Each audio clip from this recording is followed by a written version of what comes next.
اذا السماء انفطرت، جب آسمان پھٹ جائے گا، وَإِذَا الْكَوَاكِبُ انتثرت، اور ستارے جڑ جائیں گے، وَإِذَا الْبِحَارُ فُجِّرَتْ، اور سمندر ابل پڑیں گے، وَإِذَا الْقُبُورُ بُعْثِرَتْ، اور قبریں اکھیڑ دی جائیں گی، عَلِمَتْ نَفْسٌ مَا قَدَّمَتْ وَأَخَّرَتْ، ہر انسان کو معلوم ہو جائے گا کہ اس نے کیا آگے بھیجا اور کیا پیچھے چھوڑا۔ یا ایہا الانسان ما غرک بربک الکریم، اے انسان، تجھے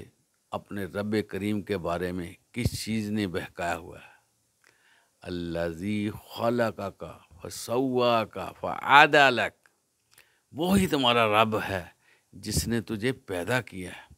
تجھے ٹھیک ٹھاک کیا ہے اور تجھے برابر کیا ہے، فی ای صورت ما شاء رکبک، اور جیسی صورت میں چاہا تجھے ڈھال دیا۔ محترم حضرات، یہ سورۃ الانفطار ہے، جس میں اللہ تعالیٰ نے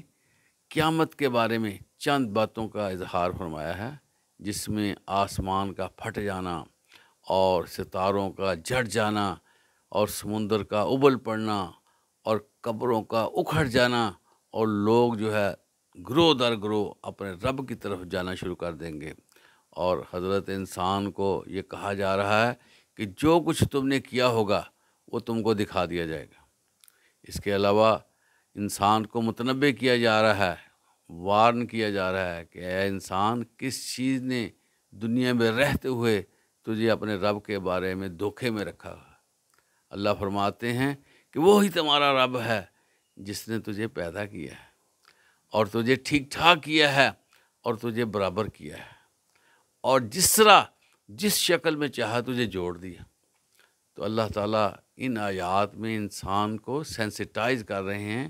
کہ تمہیں جو ہے وہ اللہ تعالیٰ نے صورتیں عطا کی ہیں، اور تمہارا یہاں رہنا اللہ تعالیٰ کے فضل و کرم سے ہے۔ اللہ تعالیٰ ہمیں ان باتوں کو سمجھنے کی توفیق عطا فرمائے۔ وآخر دعوانا الحمدللہ رب العالمین۔